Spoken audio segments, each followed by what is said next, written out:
Hello दोस्तों, स्वागत है आपका बिहार न्यूज में। दोस्तों मैं हूं राजीव और आप देख रहे हैं पब्लिक डिजिटल मीडिया। दोस्तों आज हो चुका है 25 जनवरी 2024। बिहार की टॉप न्यूज लेकर आए हैं आपके लिए। इससे पहले आप लोग मेरे चैनल पे नए हैं तो मेरे चैनल को सब्सक्राइब कर लीजिएगा। तो चलिए स्टार्ट करते हैं आज के मुख्य समाचार। 10 बड़ी खबर फटाफट न्यूज। बिहार के पूर्व मुख्यमंत्री और जननायक कर्पूरी ठाकुर को केंद्र सरकार ने भारत रत्न सम्मान देने की घोषणा कर दी है। सरकार के इस फैसले का कई दलों ने स्वागत किया है। वहीं प्रदेश के मुख्यमंत्री नीतीश कुमार ने इस फैसलों को लेकर खुशी जताई है। हालांकि सीएम नीतीश कुमार ने सोशल मीडिया पर आया और रिएक्शन चर्चा का भविष्य बन गया है। दरअसल मुख्यमंत्री नीतीश कुमार ने मंगलवार रात करीब 9:14 केंद्र सरकार के फैसलों को लेकर अपने एक्स हैंडल पर एक पोस्ट साझा की थी और इसमें उन्होंने लिखा कि पूर्व मुख्यमंत्री और महान समाजवादी नेता कर्पूरी ठाकुर को देश का सर्वोच्च सम्मान भारत रत्न दिया जाना हार्दिक प्रशंसा का विषय है। केंद्र सरकार का यह अच्छा निर्णय है कि कर्पूरी ठाकुर को उनकी 100वीं जयंती पर दिए जाने वाला यह सर्वोच्च सम्मान दलितों, वंचित और उपेक्षित तबकों के बीच सकारात्मक भाव पैदा करेगा। हम हमेशा से ही कर्पूरी ठाकुर को भारत रत्न देने की मांग करते रहे हैं। वर्षों की पुरानी मांग आज पूरी हो गई है। बिहार में बच्चों पर कहकर बरका कर रही ठंड। 3 स्कूल छात्रों के पाठक ने स्कूल खोलने के दिए थे आदेश। आपको बता दें कि बिहार में पिछले 10 दिनों से कोल्ड डे की स्थिति बनी हुई है। बर्फीली ठंडी पछुआ और उत्तरी पश्चिमी हवाओं के चलने से लोगों को कंपनी महसूस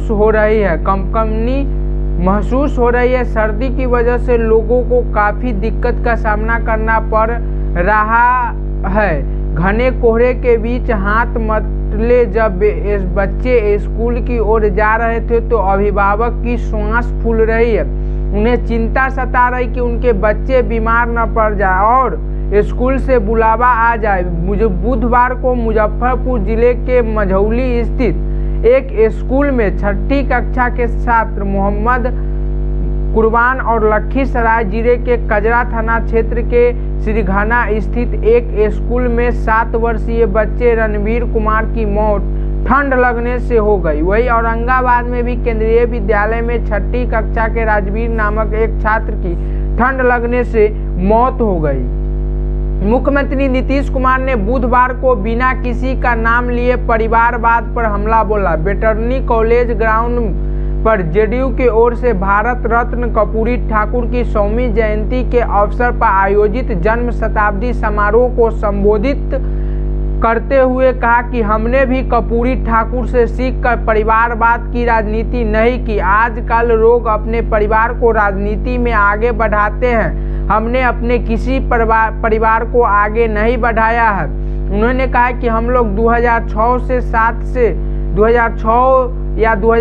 से जननायक कर्पूरी ठाकुर को भारत रत्न देने की लगातार मांग करते रहे थे और केंद्र सरकार ने इसे मान लिया। यह खुशी की बात है। इसके अलावा भी हमारी मांगों को भी केंद्र सरकार को मान लेना चाहिए। राज्य में हाल में जातीय जनगणना की चर्चा करते हुए उन्होंने कहा कि देश में भी जातीय जनगणना होनी चाहिए। साथ ही देश में पिछड़ों के साथ अति पिछड़ों को भी आरक्षण मिलना चाहिए। कहा कि वेटरनरी कॉलेज के ग्राउंड में कड़ाके की ठंड में भी 2 लाख से अधिक लोग जुटे हुए थे। सीएम नीतीश कुमार ने बयान दिया है। बिहार के लिए मौसम विभाग ने एक बार फिर अलर्ट जारी कर दिया है। मौसम विभाग ने बिहार में शीतलहर को लेकर चेतावनी जारी की है और लोगों को सतर्क रहने की अपील की है। मौसम विभाग की माने तो 25 जनवरी से लेकर 29 जनवरी तक भयंकर शीतलहर चलेगी। अगले 5 दिनों के दौरान राज्य के कुछ जगहों में घने कोहरे का भी पूर्वानुमान है।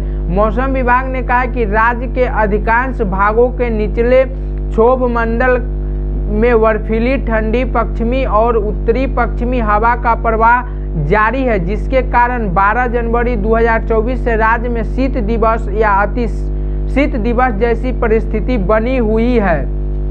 बिहार के अधिकांश जिले इन दिनों शीतलहर का सामना कर रहा है, जिससे अलग कुछ दिन और राहत मिलने की संभावना नहीं है। मौसम विभाग की माने तो 25 से 29 जनवरी के बीच बिहार में अति शीतलहर पड़ने की संभावना है, जिसको देखते हुए मौसम विभाग ने सभी जिलों को रेड जोन घोषित कर दिया है। साथ ही मौसम विभाग ने चेतावनी जारी की है कि इस दौरान बिना जरूरत घरों से बाहर नहीं निकले। मौसम विभाग के द्वारा जारी रिपोर्ट के अनुसार राज्य के अधिकांश भागों में निचले क्षोभ मंडल में बर्फीली ठंडी पश्चिमी और उत्तर पश्चिमी हवा का प्रवाह जारी है, जिसके कारण 12 जनवरी 2024 से राज्य में शीत दिवस या अति शीत दिवस जैसी परिस्थिति बनी हुई है। आज के विश्लेषण के अनुसार एक ताज़ा पश्चिमी विक्षोभ 25 जनवरी से और दूसरा 27 जनवरी 2024 से पश्चिमी हिमालय क्षेत्र को प्रभावित करने की संभावना है, जिसके प्रभाव से राज्य के अधिकांश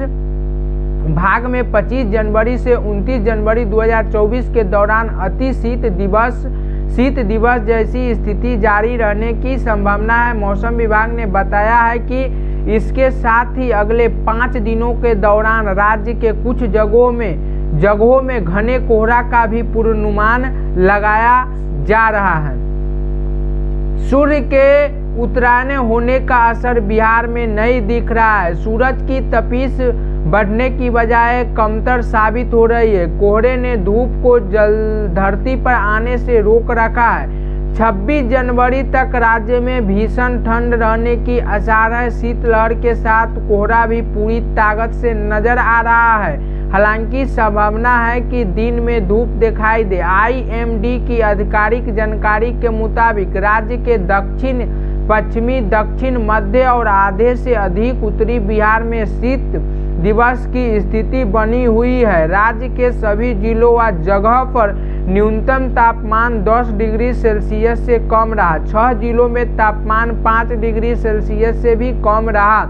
भागलपुर में उच्च तापमान सामान्य से 7 डिग्री कम 16.4 डिग्री दर्ज हुआ। इसी तरह मुजफ्फरपुर, वैशाली, जीरोदेई, पूसा, बक्सर, जमुई, शेखपुरा आदि में भीषण शीत दिवस दर्ज किया गया है। जय का औसत न्यूनतम तापमान 6 से 7 डिग्री सेल्सियस के बीच रहा। मकर संक्रांति के बाद जनवरी में यह पिछले दशक में सबसे कम आंकड़ा जारी किया गया है। मौसम विभाग का ये अपडेट सामने आया है।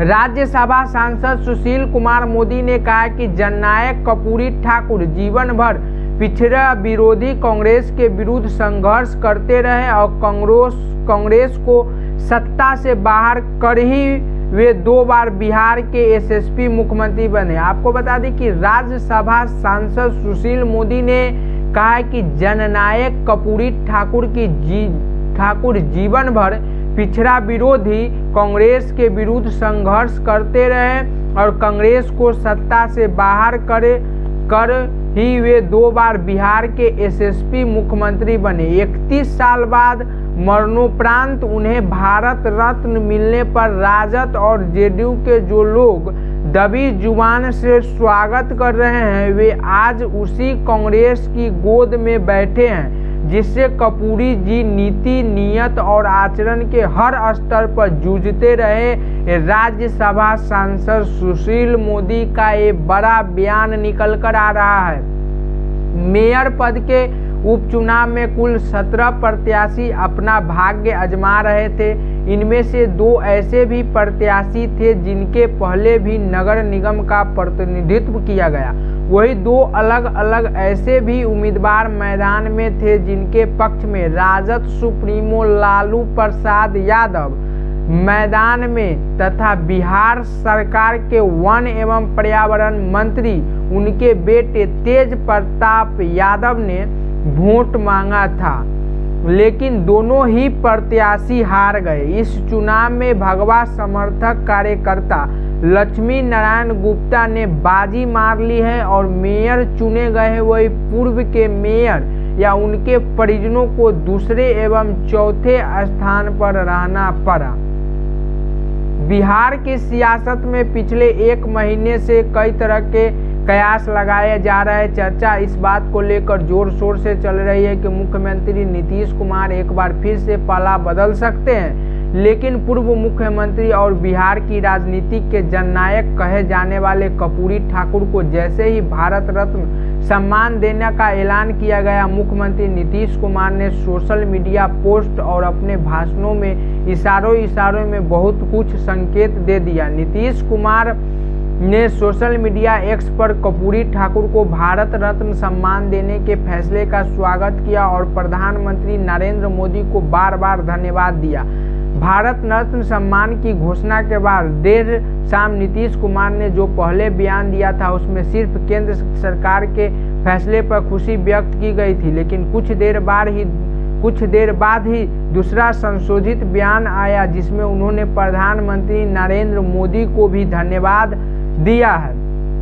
जन सुराज पद यात्रा के सूत्रधार प्रशांत किशोर ने कहा कि कर्पूरी ठाकुर जी को भारत रत्न मिलना बहुत अच्छी और स्वागत योग्य बातें हैं। इसकी बिहार और देश में बहुत लंबे समय से मांग की जा रही थी, लेकिन ये सब बातें चुनाव से 1-2 महीने पहले इसलिए की जाती है ताकि लोग अपनी 5 साल की समस्या को भूलकर दोबारा इन्हीं सब बातों में आकर बहक कर फिर से वही गलती कर दे और उन्हें ही वोट दे दे।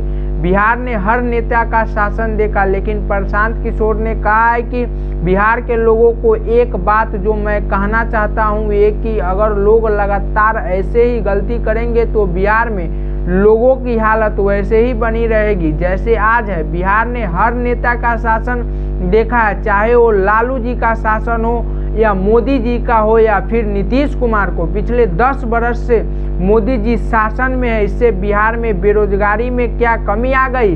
इससे पहले जब बिहार में यूपीए की सरकार थी तब भी बिहार का यही हाल था। बिहार देश में सबसे पिछड़ा व गरीब राज्य माना जा रहा है। प्रशांत किशोर ने यह भी कहा है कि ये बात ही बेईमानी है कि किसने बिहार का भला किया और किसकी वजह से बिहार का नुकसान हुआ। जितने भी दल व नेता बिहार में रहे उन्होंने जो काम किया है या करने का दावा कर रहे हैं उनके विकास कार्य को सही मान भी ले तो भी इससे कोई इनकार नहीं कर सकता है कि बिहार देश में सबसे पिछड़ा व गरीब राज्य है। और आपका क्या राय है आप लोग हमें कमेंट बॉक्स में बता सकते हैं। चैनल पर नए आए हैं तो चैनल को सब्सक्राइब कर लीजिएगा। वीडियो देखने के लिए धन्यवाद। जय हिंद।